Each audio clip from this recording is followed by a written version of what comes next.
In other news, South Korea's top nuclear envoy says North Korea and the United States are very close to resuming nuclear negotiations and are communicating through their dialogue channel. Do-hoon, who is in Washington, also says the North is now more focused on getting a security guarantee from the U.S. rather than sanctions relief. Jung-hee reports.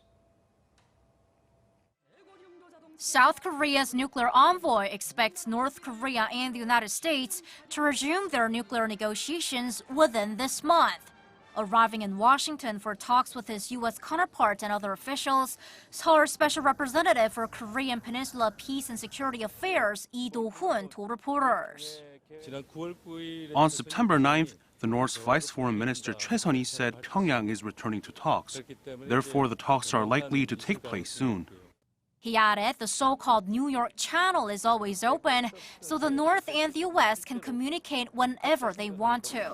The New York channel refers to discussions between the North Korean mission to the UN and the U.S. State Department.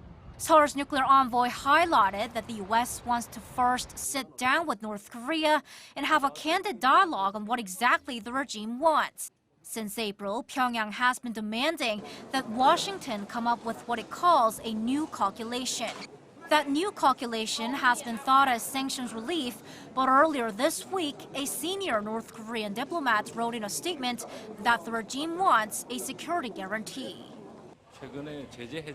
Recently, North Korea has shifted its focus from lifting sanctions to getting a security guarantee. We are communicating and analyzing a lot with the U.S. The U.S. has recently been signaling North Korea that it's ready to talk, with its nuclear envoy continuously stressing that Washington is willing to be flexible in these negotiations. President Trump also said Wednesday that a new method could be very good for talks in North Korea, criticizing his former national security advisor John Bolton and the so-called Libyan model he promoted. Jung-hee, Arirang News.